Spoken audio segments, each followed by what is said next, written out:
So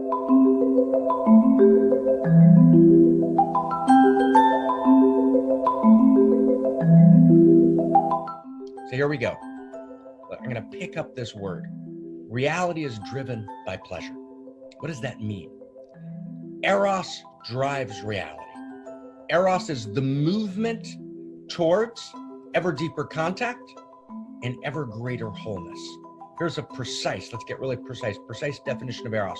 Eros is the experience of being radically alive, right? Fully, radically, wildly alive, moving towards, right? Desiring ever deeper contact and ever greater wholeness. That's what Eros is. Reality is Eros. And that definition of Eros took me 10 years to formulate. That applies all the way up and all the way down the evolutionary chain. It applies in every dimension of our lives. The interior feeling of Eros is pleasure. So when reality fractures or fragments, right, you feel pain. When reality comes together, when atoms aggregate, when reality aggregates to form a larger whole, moved by its own inherent allurement, whose experience is pleasure, which begins at the quantum level, there's what we might call a quantum hedonism, right, that drives reality. Hedon, right, means pleasure, but not pleasure only in the ice cream sense. Ice cream is but one expression. Ice cream is reality pleasuring me, but actually colors and breath, right, and air, right, and water, right, and all of, right, and then pleasure goes up levels and levels of pleasure, and we're going to spend actually one full 7 days this summer talking about pleasure as ethics, right, in our annual gathering, our one church gathering, our festival of love. So let's feel into this. Now, in order to actually experience pleasure, what I have to do is I have to actually become whole. Pleasure is the movement of reality towards wholeness. Now, wholeness means intimacy. It means nothing's left out, right? What intimacy means shared identity, right? You're an other, and now I share identity with you.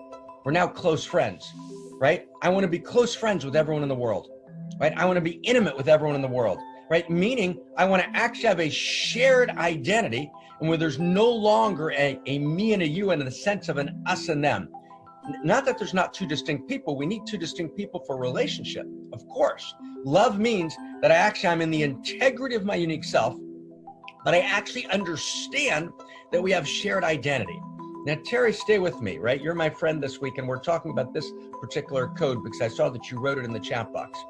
It means it's not just that Terry's doing his life and Mark's doing his. And actually, we're friends, and so we find some things to actually, to do together. But basically, Terry's a separate self and Mark's a separate self. And really, the limit of my real shared identity is my family. I got 2 kids, I've got a wife, right? Whatever it happens to be. No, that's not intimacy. Intimacy means shared identity. Intimacy is the pleasure of shared identity, right? It means, now Nathan, brother, who's waited 35 years, it means that I join genius with every part of myself. It means there's nothing split off within me.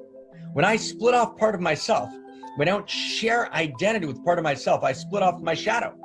I split off my ambition, right? I split off the holy spark of my ambition because I can't actually own it, and I only see the shadow of it. I split off, right? You get that sentence, Christopher? Right, that's critical. You got to claim the holy spark of ambition and make that part of you all the way, or you can't experience the pleasure that enlivens you, that allows you to move and transform. So any part of me, I split off my beauty.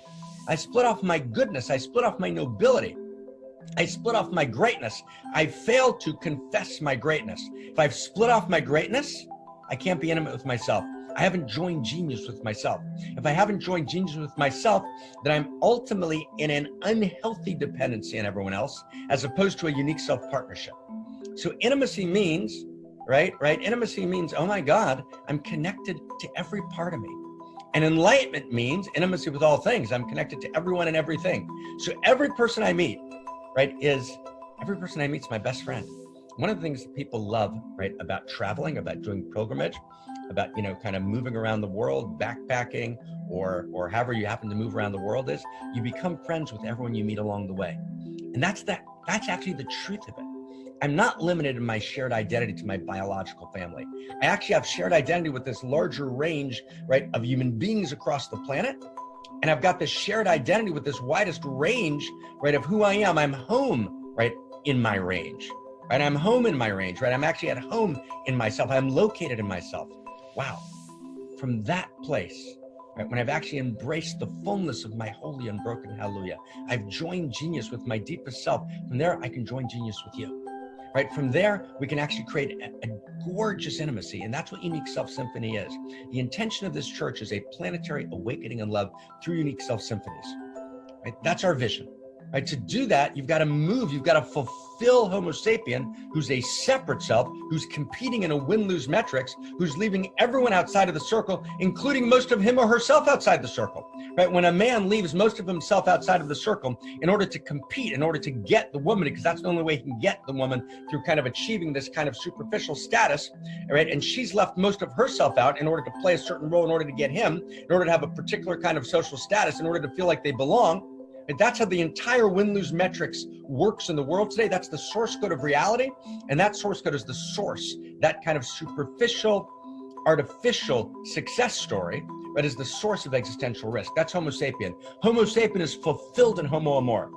Homo amor says, right, I've joined genius with myself, so I can join genius with you. Right? I'm a unique expression of love intelligence and love beauty and love desire. Reality lives in me, as me, and through me. I'm taking my unique risk. And what's my unique risk? My unique risk is to join genius with every split off part of myself. My unique risk is to join genius with all those people that I've split off, because only by splitting them off do I feel like I have a place in the center of the circle. Every part of myself and every person and every nation and every idea that I've placed outside of the circle to give myself the illusion that I'm in the inside, I've got to bring inside. Everyone's got a place. It all has a place. Right? We're all friends, right? We're all friends. Every part of me and my family system is friends, right? Every human being in the world I'm friends with. I'm friends with all the plants and I'm friends with the animals. We're friends. But an intimate world is a world of radical friendship where no one's split off and nothing's on the outside. That's pleasure. That's the ultimate pleasure. It's pleasurable beyond imagination. Right? You think that when you join with someone in sexual union, right, this one person that you join with, right, and if they don't desire in a particular way, and if it does, right, it's a disaster, you think that's pleasure. That's but the barest expression of pleasure. Imagine the eros of actually living with your heart open. Imagine what it means to live with your heart wide open, to love every moment open, to know that every moment's loving you open, to know that you're always held, that you never fall alone, that every place you fall into the hands of the infinity of intimacy. Living that vision, right, in this one church, right, articulating the codes and the sciences, interior and exterior, moving together towards a planetary awakening in love, right, as Unique Self Symphonies. That's what we are here together. That's who we are to each other, right? This is the revolution, right? Imagine the excitement in the pubs of Oxford, right, and in Paris, right, and in Leningrad, right, when Marxism began to speak, right, of a new possible world order.